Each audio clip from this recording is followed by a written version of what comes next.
talk with these folks, because the ladies that are out there, the younger ladies, all of the ladies need to hear these voices and know that they're enjoying it. They're able to do this. And we invite you. We really do. We would love to have you participate in this. So we watch these young folks now with the K-Pro, and that is a young person's sport. Yes, it is. Well, the other issue with this is somebody like myself, whether I can get in and kneel down and survive, more importantly, I'm too big. You need to be a little bit smaller. And I'm not as big as I was, but I'm still, well over 150 pounds. It just doesn't translate to these small boats, these small motors. So gals like Jill and some of the guys that are here on the beach could still do this. And I'm sure you do. No, you could do it. I know that. I used to be on my knees. I don't know that I want to be on my knees anymore. Well, that's a boat that I would really love to acquire, and I think you know the boat I'm talking about. And the guy won't sell it to me. Don't know why, but he just won't. We got to try and figure out another way. But there is a kneeler inboard here in the region that really needs to come back out, and it was converted to sit-in. The problem is when you sit in that boat, you don't have the control like you do in the outboard. You need to be able to move your weight around because as that boat comes off the turn, you need to get back so it'll pack a little more air, and then you rock forward once you start getting to speed. We need those boats. And here is our checkered flag for our K-Pro runabout. I believe that might be Harper with Carson in second. Yep. And then Ryder in third. Yep, exactly. Well done. Well done. Nice call. Congratulations, Harper. Good job. Fun to see these young people doing their thing. Yeah. This is their second and final heat of the day, so K-Pro runabout is done. We will see K-Pro Hydro a little bit later. We've got our vintage class coming up next.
Go home.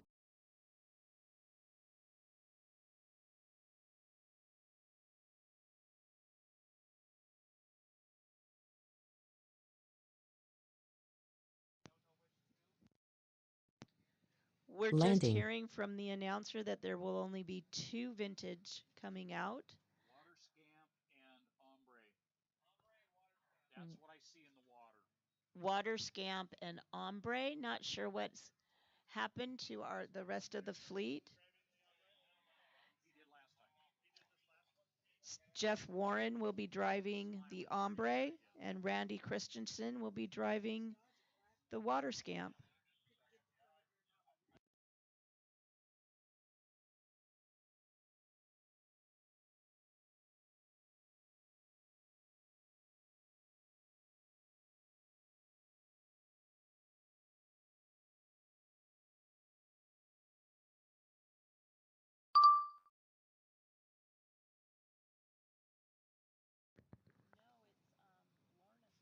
Okay. Lorna Shelton, your phone is down here, dear. Is this going to be a Sunday for phones? That's 2 now. Lorna Shelton, your phone is down here. We tried to take it, but we'll give it back. While we got a half a moment here before our next countdown, want to say a word of thanks to Higher Vantages, our drone company, Steve Fairbanks.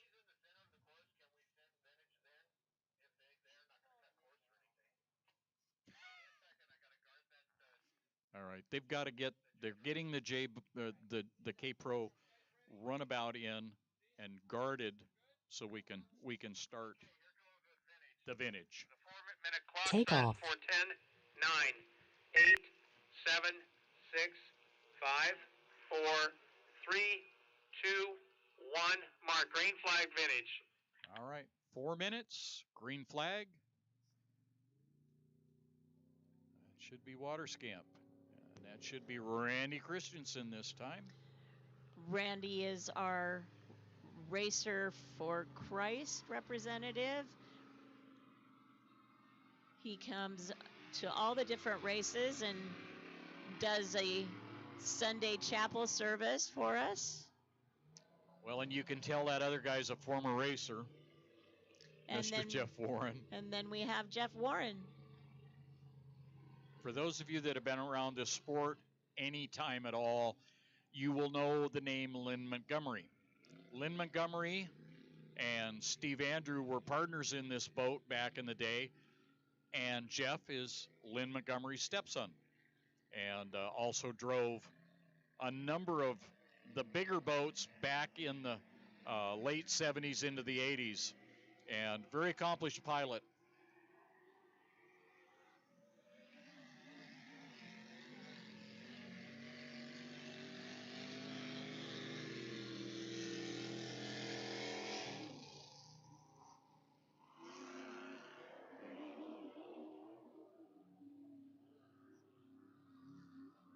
Oh, I can't wait to harass my son about not being here this weekend. Beautiful water, beautiful day over here.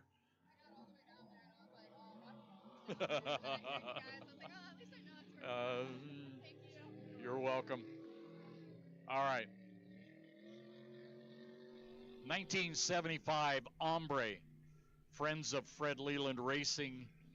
Steve and Paula Andrew and my son Aaron are the owners of that boat now. Aaron, Steve, Jeff, Jen Cushing are the regular drivers. There's a few that aren't so regular that drive as well. But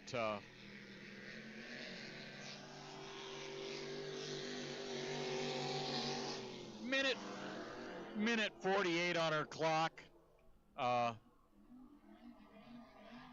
They run like that, they'll be early. Hopefully they'll cool their jets a little bit.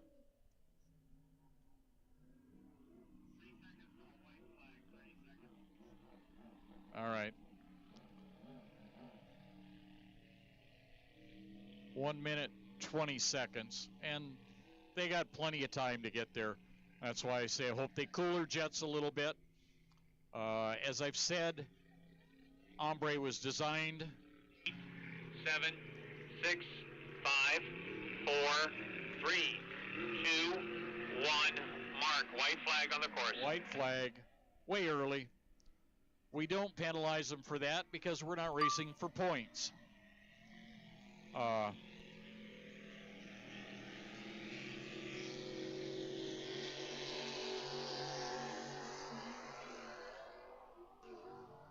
Two completely different hulls. The Water Scamp is a SUI. It's also called a conventional because it's got the engine in front of the driver. Then we've got the Ombre, which is considered a cab over, meaning the engine is behind the driver. You'll also notice that the Water Scamp has a rounded nose, whereas the Ombre has pickle forks. And the Ombre is, I think, the second of the boats like the Champagne Lady, if memory serves me correct. The Water Scamp is a SUI. The Ombre is a Carlson.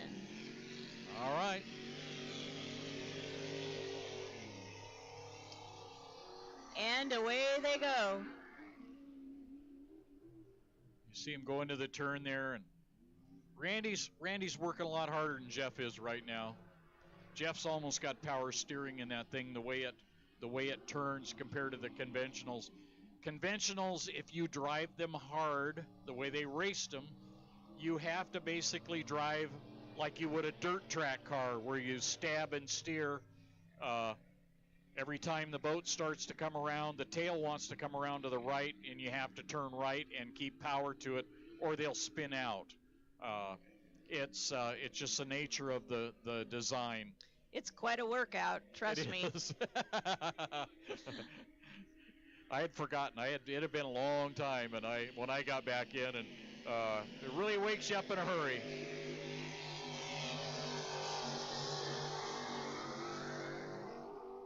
Yeah, I did that at Kenmore, and the course we had at Kenmore, if it was 5/8 of a mile, it was a long course. But I went into the second turn, and all of a sudden it was going the other direction, and I just thought, what in the world? And then it dawned on me what was going on. Hey, dummy, you're in a conventional. Yeah, and you change up what your driving style is. I had been in a couple cab overs not too long before that, but it changes. So you have to keep it in mind, and they all drive differently, even the cab over to cab over. But Randy will catch up a little bit here, and then they'll make another run down through here, hopefully at speed. And you see Randy probably's not going as hard as Zach. That's okay.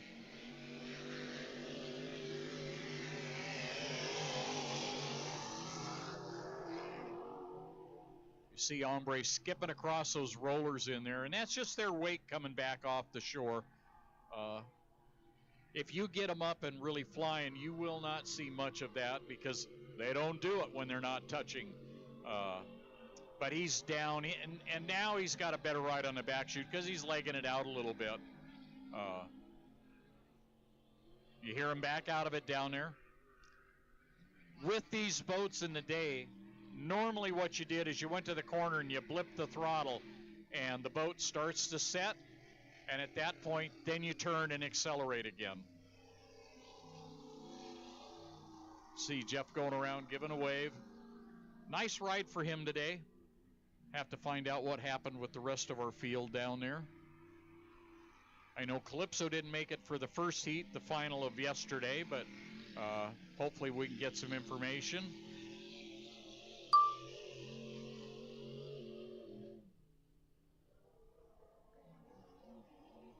And Jeff, as I said, legged it out for a little bit.